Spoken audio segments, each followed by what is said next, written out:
This video is sponsored by the Association of Anaesthetists, A-Line, Health Education Northeast, and NEMO.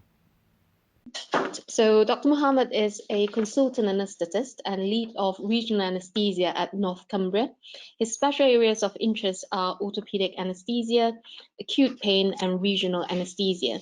He completed his anesthetic training in Egypt, and before he moved to the UK, he works as an assistant professor after finishing his training and PhD.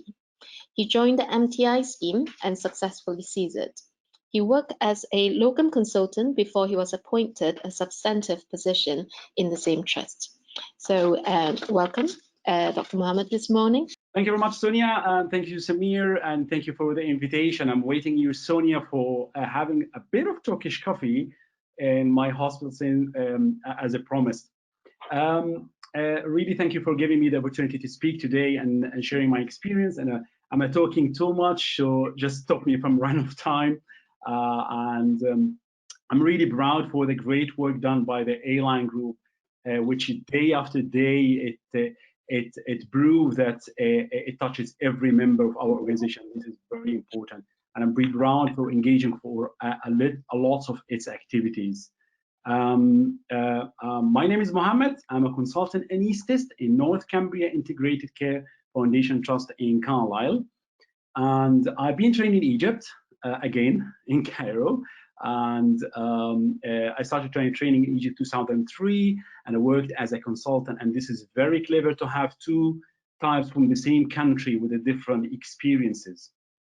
And since I moved and joined this lovely department, which is I'm proud to be a member of. Yeah, indeed. Every time I look actually to this road signs here, it's truly reflecting my situation when I newly arrived to the UK. It's confusing. It's confusing really when you move from one country to another, and you need things like this, which is even sometimes looks very simple, but it's really, really, very helpful.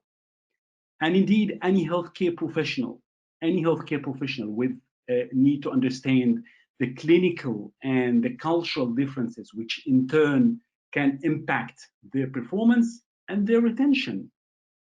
And one of these examples actually, which happened for me personally, and I found it extremely different, like Ibrahim had said, is a marked difference temperature. So although I've been trained of Egypt, so I moved in some different countries, and one of them was what is the hottest spot on earth, and this actually on the left side was my car dashboard, working in a temperature reaching to 58 degrees.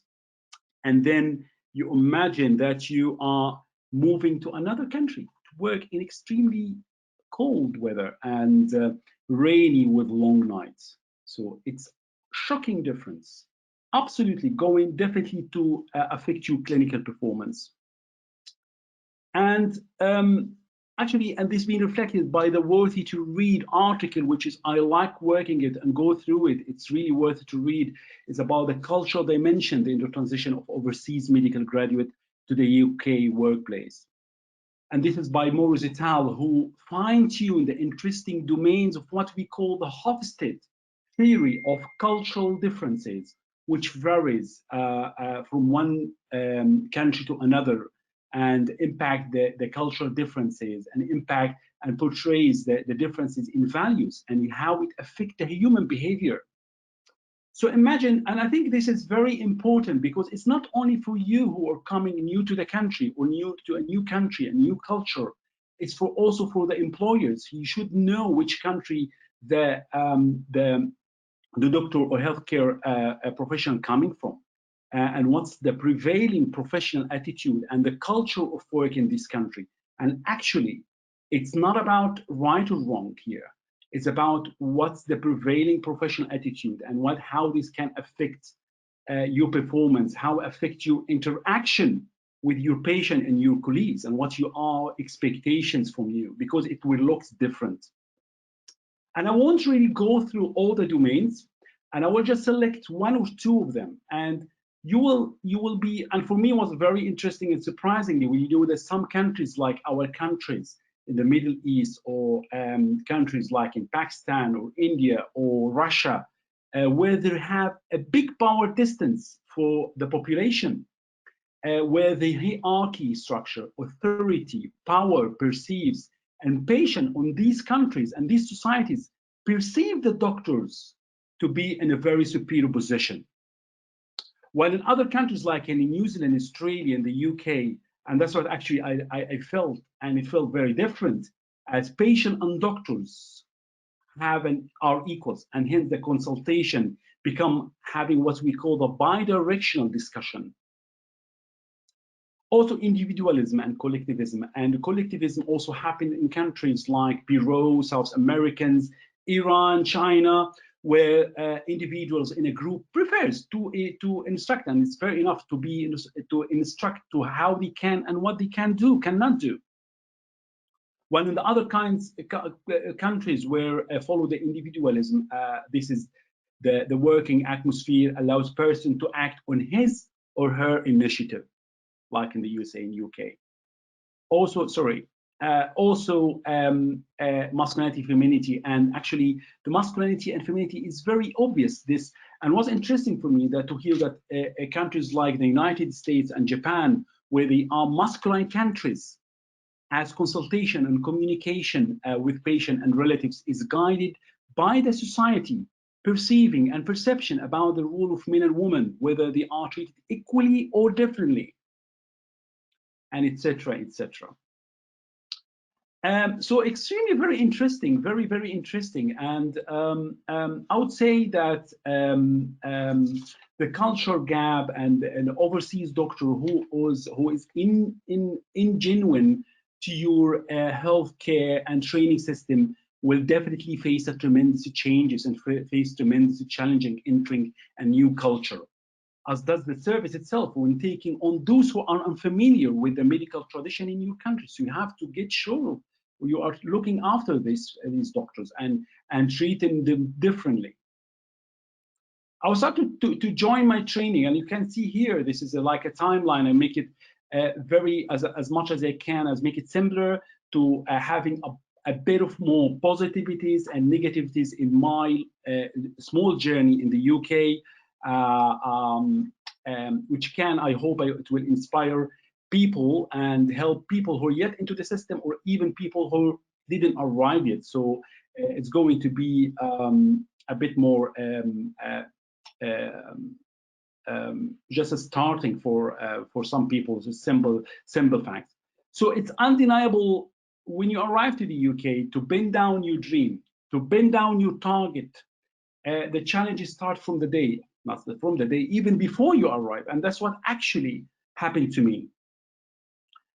So it's very important when you fulfill the criteria for entering the UK that it's a very big well done, because you're stepping in one of the world's largest healthcare systems, top quality training and diverse multicultural population. People travel everywhere. People travel from the UK to Australia, Australia traveling to Africa and works to change the work. Every one of us has his own causes of traveling and working in another country. But you have to expect that will be a lot of challenges, a lot of difficulties. So I've chosen some of these three entities, these categories, which is for me personally was a difficulty. And I now advise everyone to anticipate it and prepare in advance before they arrive to the UK. And one of them is to know the professional bodies, to know the stakeholders, to know the different organization which you will get bombarded when you first arrive to the UK. You will get bombarded by numbers, complete different numbers you're coming across, which will definitely confuse you. National insurance number, visa number, Royal College number, GMC number. You will get all these numbers when you first arrived within your first week. And ironically, I know people who arrive to the UK and even you don't stand or you don't know the abbreviation or different abbreviation of and the role of professional bodies, things like the NHS, what's the NHS stands for, what's the role of the different NHS structure, different trusts, what the difference is between acute trust, foundation trust. It's very important to know this before you arrive to the UK. It's very important to know what's the role of the GMC and what they are responsible from, and you will touch patient without having a GMC number, either provisionally or fully registered. The Royal College is responsible for your career pathway, and it's responsible for your whole system of work within your specialty. Team A is like a trade union. Health education, England, you will come across with it all subdivisions and subsections to when you want to pursue training. Indemnity organization, which is a legal requirement here in the UK to be indemnified in your clinical practice before you're starting to touch any patients.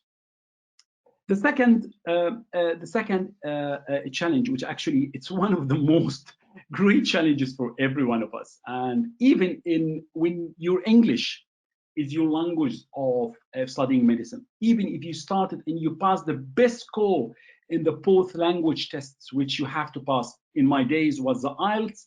Now there is more introducing a more focused medical English exam, Australian, which is called the OET, to become fully registered.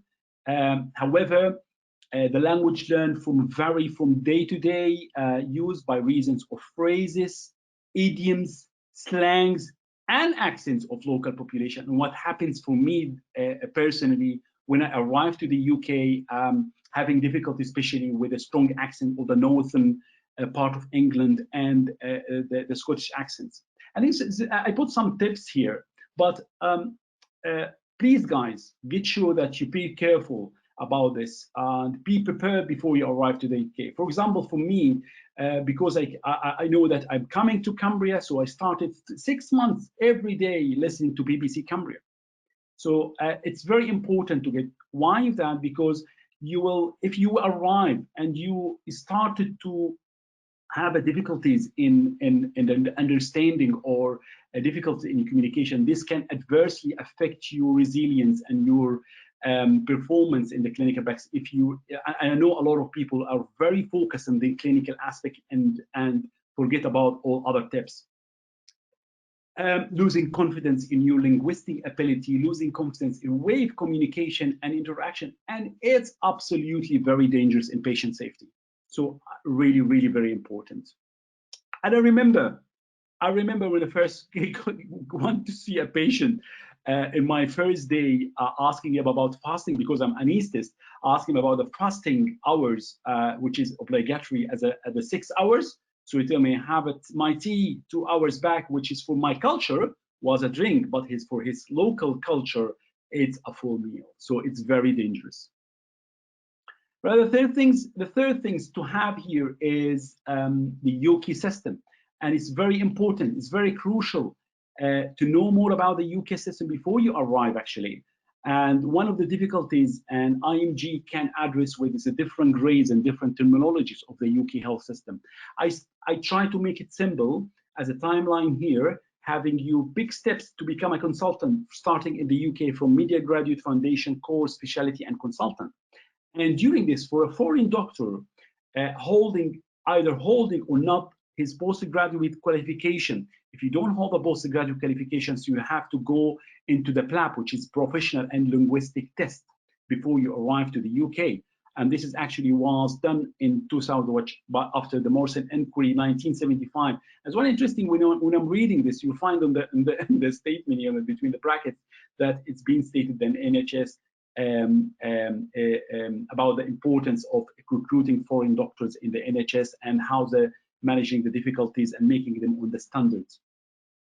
There are other names, things like the SAS, specialty doctor, where they have a major contribution into the NHS structure, and they much developed. They have the SAS grade. I was proud, really. I enjoyed working as a specialty doctor.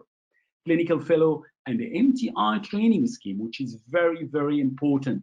And both of them drains into either preparing you to go to the specialty training or having you Caesar. And then it comes into the day of arrival. And the day of arrival is very important, guys. It's very, very important when you bridging the culture gap. And I would say that embracing the culture and embracing the life when you during the early period, especially the first 6 months when you arrive to the UK here, the cultural gap during your early starting is one of the key themes of success and easy transition. As you may like me, find that some of these differences align at first, but you soon get used into it. Things like time management, punctuality in all aspects of life. Asking for help is not a weakness at all. It's important for patient safety. Hierarchy and titles. So despite of what you experience in your country, a consultant here will never expect you to call by or having a titles prior to the names. Driving. Oh my God, driving at the left side is a nightmare, and passing the driving test is one of the great difficulties. And then it comes an interesting fact about the family. And family actually relocating to a new country with isolating experience, as Ibrahim said, and you can be lonely for some reason. I have found that knowing your family will immediately, or having your family will immediately mitigate this effect. And this is my wonderful family here, which they get acclimatized surprisingly very quickly, even more than me. And I have my wife here, which is proud of her. She's been part of a team having what's called inventing what's called a multicultural Carlisle, which was very new to the area we are living in, advocating Cumbria to sharing similarities between the different cultures and reducing the differences by making a festival every year. So it was fantastic, really, really big forward step. Also, my son, who used to have a swimming, he didn't miss his swimming in Egypt, so started to continue his swimming in the UK, which was very easy. And my daughter, Lara, which is enjoyed her belly dancing and continued her belly dancing as she used to in Cairo. Then easy transition, and easing the transition actually here, as Ibrahim said, and I won't really reiterate what he said, it's difficult approaches and to the addressing the challenges, starting which best introduced when the doctors has moved already. And I found like some days, like what the day we having today is very fantastic. It's very, very helpful.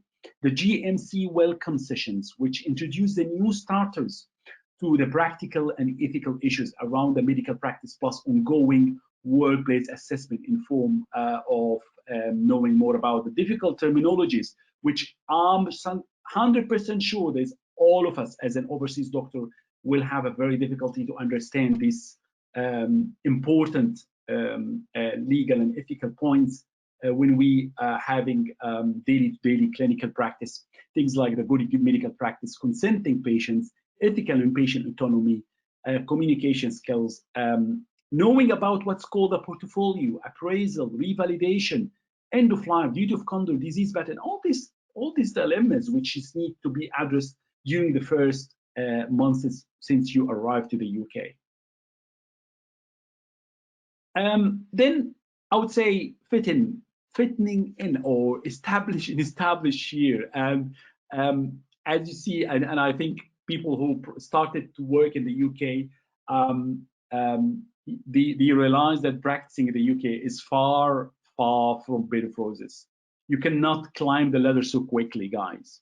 You will face a lot of failures, a lot of frustration, but the other side, if you pin down your target in your dream, you will be successful at the end. And don't worry, you will get help from a lot of people around. And I will give some ideas about the 3 things which is I found it very important during the early years for you starting here and the practicing in the UK. MTI, which is I found it's extremely helpful, and I like this scheme, and I've been surprised by people who are still thinking about it, because it's actually you have a training scheme which give you whatever your grade of experience will give you a two years of college membership, eligibility to have your examination. You will have a certificate of sponsorship, and you will give you the GMC registration. You will have actually being introduced to a new things for you. Things like for me was very different, which is knowing more about the portfolio and lifelong training and signing all the stuff for you and leaning on online CBDs and integrating more into the system. And you will have a new education supervisor. You will sit your exams, you will maximize your knowledge, and you everything without the pressure of working on doing or service work in your trust.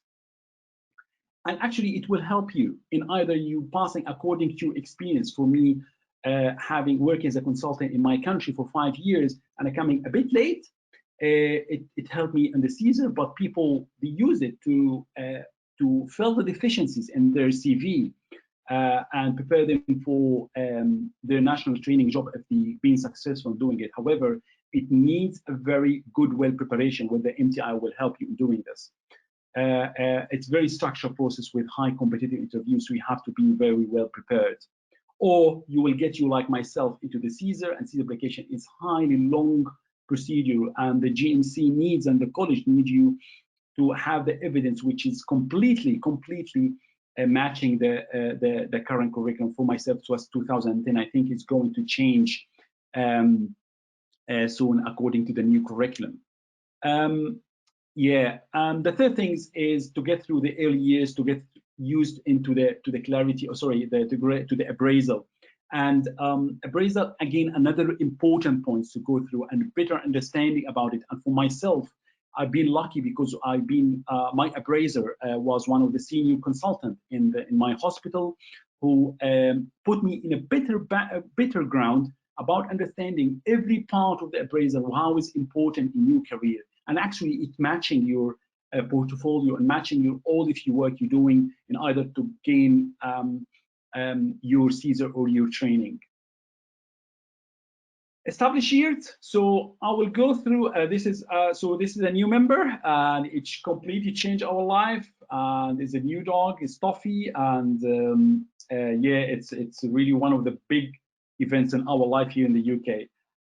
I will speak about 4 pillars, and these 4 pillars actually is not about starting them on the established year. You have to get starting for these projects and these 4 pillars since you arrived to the UK. And I would say the research is extremely important. For myself, I practice research in my home country, in my training and my years of stay of working abroad. However, when I first arrived here, I realized it's completely different story. So I got into the good medical practice and research. I've been involved in the national research, which will give you idea what the ethical dilemmas of integrated into the research bed in the UK.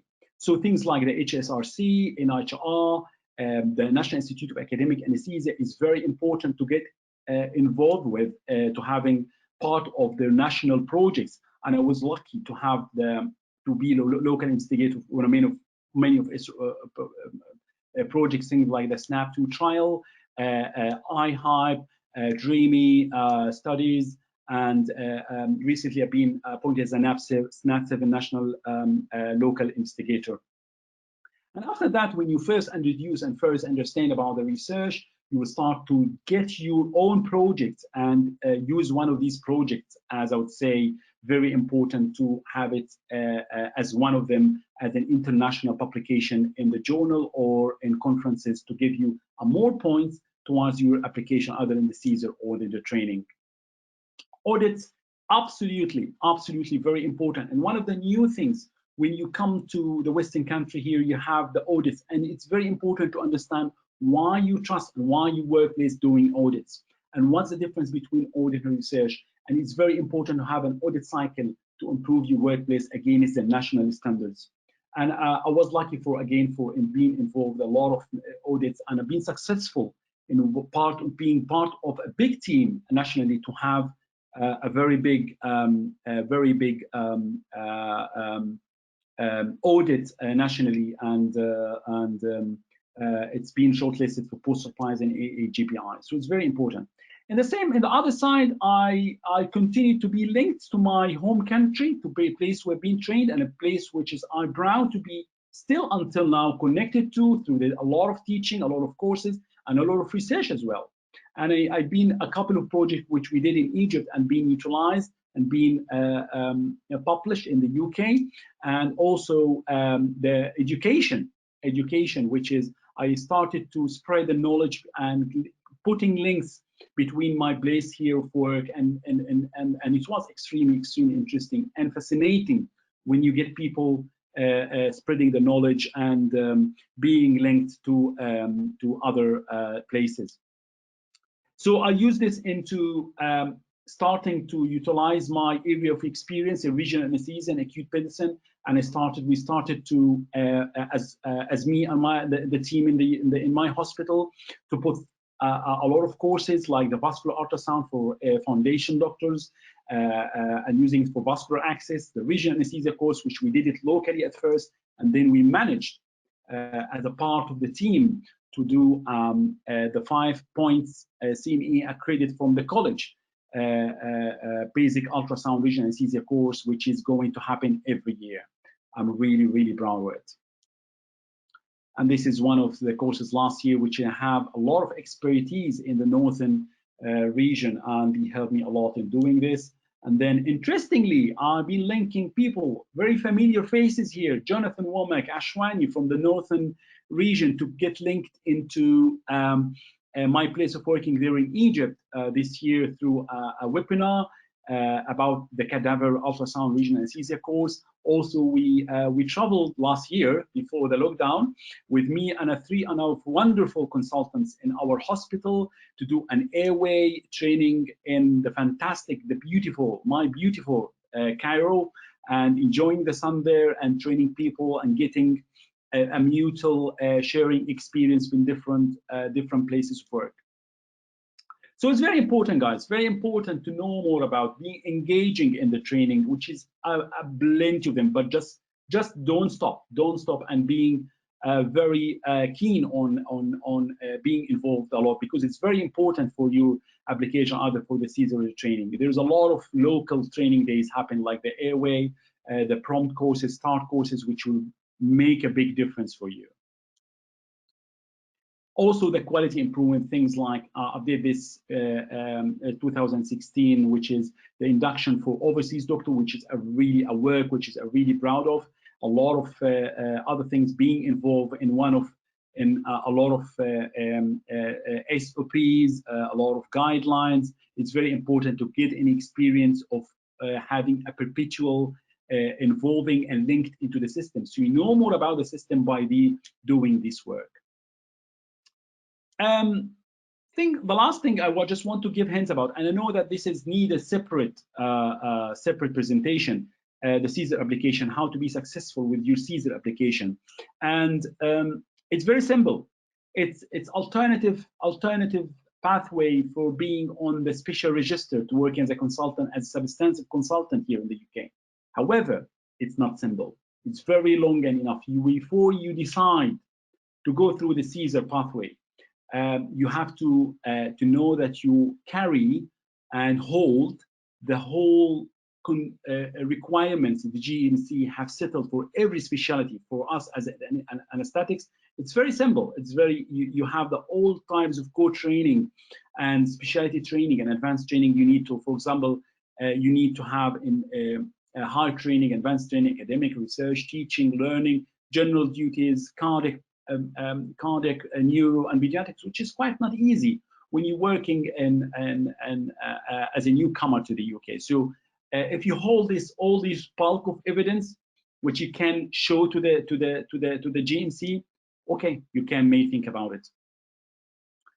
Attended GMC Caesar days. I found like this is extremely very important, and I did this, and I attended at least 3 Caesar days set by the GMC, by the college. Speak to a friend before you submit your application who has passed, so he will be very helpful. Also, be patient. It takes a lot of time and effort and money. The good news, it's an online application. If you go to go through, this is my online application, actually snapshot from my online application. You realize here that with every section of these, you have tens and tens of papers you have to submit and you have to prove. And and it's actually 4 domains, and every domain you have to fulfill all the criteria and for all the evidence. I will go through some of the most common causes of failure for someone who's listening to me now, who is planning to go for the Caesar.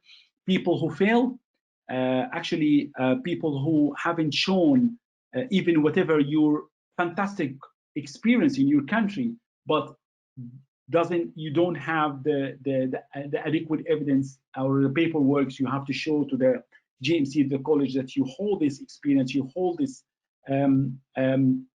your taste of knowledge, or your ability to have an audit, or to be on the standard of working as a substantive consultant in the NHS, also specializing in one area. So you be the best one in cardiac anesthesia, but you need to show for the college that you are past the required training in all of other specialties, management, leadership. Be careful for anonymization, because the GMC catch people who have problems where the anonymization and application, where their applications and verification authentication extremely important to understand. Mandatory courses, lack of MSF, communication skills, and one of the most important, single hospital. You won't expect to be successful in your Caesar days, mostly if you're applying only from one hospital. So you have to cover all types of specialties, which is difficult when you work in one hospital.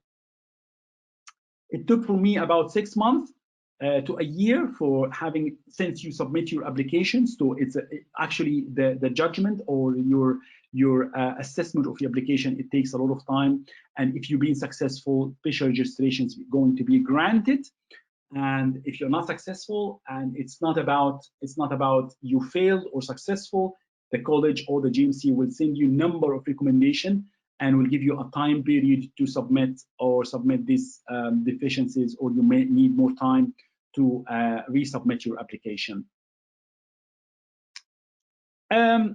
It's really worthy, and I would say one of my best day in my life. Although I have done a lot of exams and a lot of achievement, it's just one of my best days of life when I get this email for GMC with the word congratulations. And actually it does work all the time, and effort and hard work done. And I'm really proud of my journey here in the UK, starting with an MTI training fellow to a specialty doctor anesthetic locum consultant, and become a substantive consultant in this lovely department. And actually I know that people will find it's summarized, but believe me, it's achievable, although it's difficult, achievable. However, you need to wisely decide which route you have to go, either your training or your Caesar. Start to enjoy your staying here in the UK and enjoy your work in the NHS. As in the right side, there's a lot of struggle, persisting courage, changes, sacrifices, doubt, and action. Actually, this is all the feelings I had before I reached the final end of my dream and my working here in the UK. And I dream, I wish I would continue with the same enthusiasm to give and devote to this system. Sorry for being a bit more running late, but thank you very much, and thank you for giving me the opportunity, and I really, really enjoyed it, and hopefully everyone got a positive things and good advice from me. Thank you very much.